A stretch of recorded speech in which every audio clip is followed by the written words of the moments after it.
let's unpack this. We are diving deep today into a film that tackles some incredibly challenging subject matter. Really difficult. Yeah, it's based on a harrowing true story. The film is called Holy Spider, directed by Ali Abbasi. Hmm.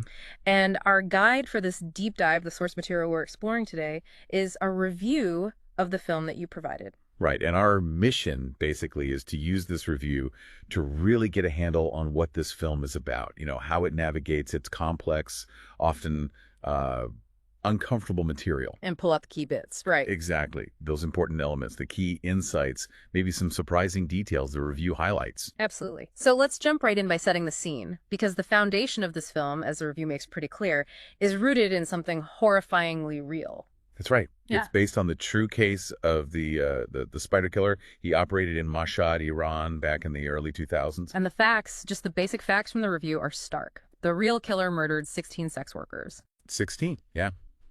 And it sounds like the film actually picks things up after victim number 9. So midway through his spree, really. Okay. So knowing that's the core event, the review then kind of introduces us to the two central figures the film focuses on. Yeah, the main players. We have the killer himself, Saeed. Yes. And what's striking about how the review presents him is that, on the surface, he's shown as a seemingly ordinary guy, like a hardworking family man. Right. Young wife, 3 kids. Exactly. But there's definitely more going on there. Yeah, the review points to his background, right? Right. A veteran of the Iran-Iraq War. Mm-hmm. And it mentions this apparent sort of mourning over not achieving martyrdom in that conflict. Mm-hmm. There's this anger like pulsing through him. Directed at? It seems directed at the presence of sex workers near the city's main religious shrine. That's the trigger mentioned. Okay. And then on the other side, we have the person trying to stop him, the journalist. Yes, Rahimi. The review calls her an intrepid reporter. She comes to Mashhad specifically to investigate these murders. But it's not easy for her. Oh, not at all. And the review really emphasizes the huge obstacle she faces just trying to do her job. That seems central. And these sound like more than just, plot devices. They feel like reflections of the society at the time. Absolutely. The review gives specific examples. She's not taken serious as a journalist because she's a woman. Right. She has to deal with these awful, lewd comments about a past job. She can't even check into a hotel by herself because she's unmarried. Wow. And, maybe most disturbingly, she's actually assaulted by the chief of police. Jeez. Yeah. So her struggle really illustrates the sexism, the corruption, the sort of rigid social expectations she's pushing against. Okay, so let's talk about how the film actually tells this story, because the review notes some really specific choices Abbasi made. Yes, structurally it's interesting. One key decision, which the review compares to an episode of Columbo, Right, I saw that. is that from the very beginning that Saeed is the killer. There's no whodunit mystery. Okay, so the focus isn't on finding the killer. It's more about exploring his mindset, his depraved logic, as the review puts it. Exactly. And it sounds like the film does this really unflinchingly. It leans right into the horror. How so? Well, the review describes extremely graphic death scenes. It notes how the camera just lingers, using intense close-ups on the victim's eyes, mouth, hands, during the struggle. That sounds difficult to watch. The reviewer described it as feeling dirty, intrusive. And there's a particularly potent detail mentioned, the explicit use of the victim's headscarf as the weapon. Oh, wow. Yeah.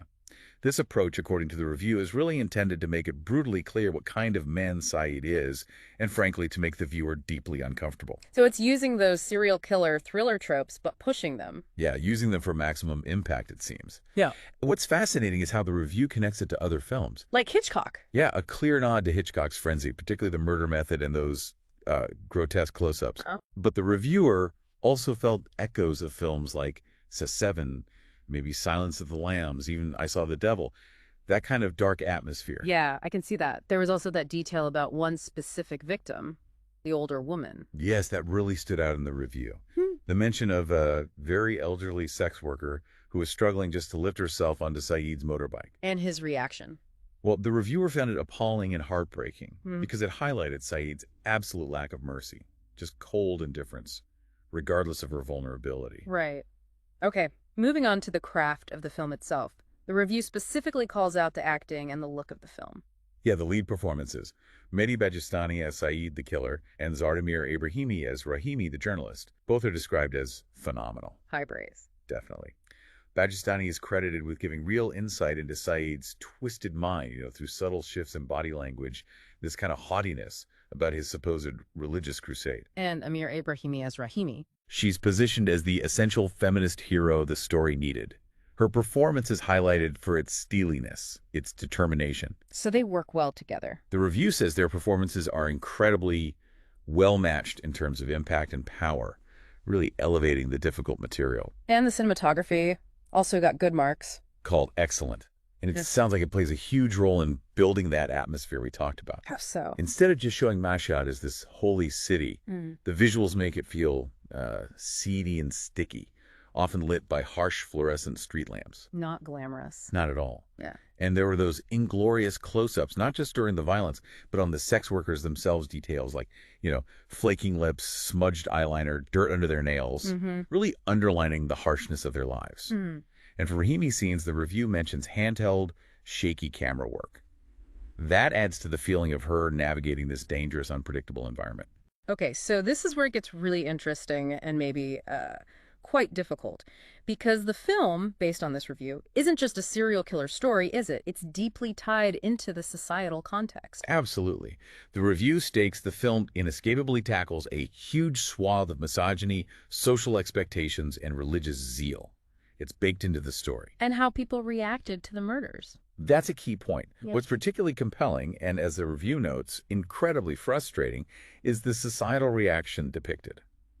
Many people, from officials down to regular citizens, apparently viewed the deaths of these women almost as a form of justice. Just because of their profession. Simply because they were sex workers. Yeah, and that must feed right into Saeed's own mindset. Exactly. His conviction, mentioned in the review, that he is innocent, that he did it all for God, it finds fertile ground in those attitudes. That's disturbing. It really is. The review highlights this element as one of the most frustrating and compelling aspects because it shows a system, or at least a segment of society, where the victims are essentially blamed. And the impact on their families. Also heartbreaking. The review mentions that parents sometimes wouldn't even come forward to identify their own daughters because of the shame, the stigma attached to their work. Just awful. Yeah. And then there's the ending. The review describes it in a way that sounds utterly chilling. It does. It really lands heavily. The film apparently concludes with a video Rahimi records. It's of Saeed's young son. And what happens in the video? The son praises his father, praises his religious devotion for getting rid of, quote, corrupt, worthless women. Oh, no. And then in a truly horrifying moment, he demonstrates his father's preferred method of execution on his own younger sister. Wow. That's intense. The impact described in the review is that it leaves you feeling utterly drained. It's clearly not trying to offer any kind of comforting resolution. No easy answers there. Not at all. Yeah. It forces you to confront the disturbing ideas the film has presented head on. So looking back at everything this review highlights, the overall impression sounds like, well, a film that's powerful, difficult, but also important. That seems right. The review concludes it's a thrilling exploration of a familiar genre, this serial killer thriller. Right. But made all too real by those stunning lit performances and its unflinching look at the societal issues underneath. Well, that was certainly an intense deep dive based on the review you shared. We've covered the film's basis in that tragic true story. It's a very unflinching and graphic style, the powerful performances at its core, and its really challenging exploration of deep-seated misogyny and those dangerous societal attitudes. Yeah, hopefully this deep dive into the review gives you, the listener, a much clearer picture of Holy Spider's intense approach and the difficult, uncomfortable truths it really aims to explore. It's definitely not light viewing. No, it's certainly a film designed to provoke thought, maybe discomfort, rather than provide easy answers. And thinking about that final scene the review describes, with Saeed's son mimicking his father, it really makes you wonder, doesn't it? Consider this. How does the film suggest that these dangerous ideas, the ones behind acts like Saeed's, might actually perpetuate? That they might live on, perhaps even more disturbingly, beyond the individual killer himself? It leaves you with a lingering question about the broader ripple effects of the societal views it depicts.